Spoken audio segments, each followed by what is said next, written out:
ئێوارەی دوێنێ مەلاتەها خدر یەکێک لە پێشمەرگە دێرینەکانی کۆمەڵی ئیسلامی لە ناحیەی خەلیفان لە تەمەنی 74 ساڵیدا بە نەخۆشی کۆچی دوایی کرد و هەر لە گۆڕستانی شارەکەش بە خاک سپێردرا. وەکو مەڵبەندی هەشتانی کۆمەڵی ئیسلامی پرسەری خۆش خۆمان ئاراستەی بنەماڵەی دەکەین، خۆی گەورە پاداشی بە خێری بداتەوە، جێگەی بەهەژ بیت. بەڕاستی نیگەرانین بە لەدەستدانی برایەکمان کە برایەکە سەردەم تەمەنی خۆی لە خزمەتی ڕابوونی ئیسلامی بردەسەر. خۆی گەورە بە باشی شادکات و لە گوناهەکانی خۆش بێ و قەڵەمی عەفو سەر ناوەتەوانەکان دابێنێت و خۆی گەورە سێبوریش بژینی بەسەر دڵ و دەرونی کە سوکارەکەی. هاوڕێبازانی مەلاتەها خدر باس لە ڕۆڵ و کاریگەری ئەو پیاوە لە کاروانی ڕابوونی ئیسلامی و بەتایبەت لە ناوچەکە دەکەن. دەشڵێن مەلاتەها سەرەڕای تەمەنەکەی، بەڵام هەمیشە وەک پێشمەرگە و خەمخۆرێکی ڕابوونی ئیسلامی دەرکەوتووە و مانای سرەوتنی نەزانیوە.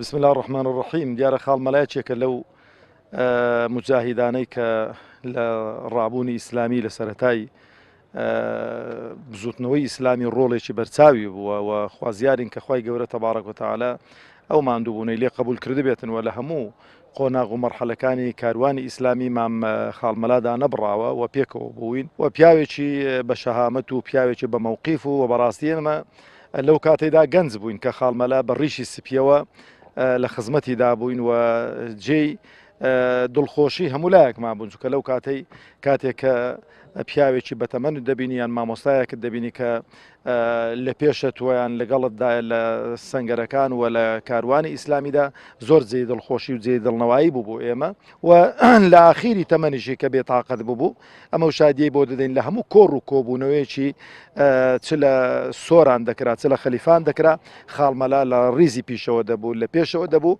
و ڕۆژێک لە ڕۆژان نەمبینی کە خاڵمەلا خۆی بشێریتەوە لە کاری ئیسلامی بەداخ و پەژارێکی زۆرەوە و مامی بەڕێژ خۆشەویستمان مامەلا خی گەورە لە گوناه و تاوانەکانی خۆشببی. بەڕاستی مامەلا لە تەمەنیەوەی کە بێکەوەی نەماوێکی باشە، مامەلا پیاوێکی مجاهید و دڵسۆز و بەوەفا بۆ کاری ئیسلامی بەحقەت.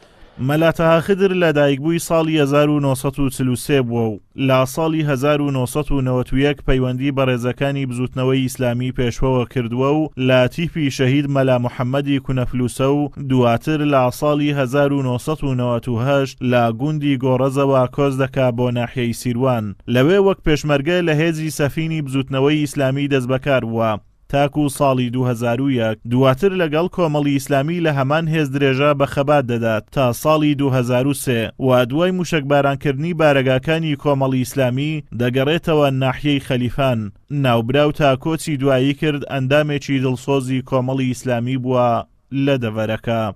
ئازاد ئۆمەراوی کەناڵی ئاسمانی پەیام، ناحیەی خەلیفان.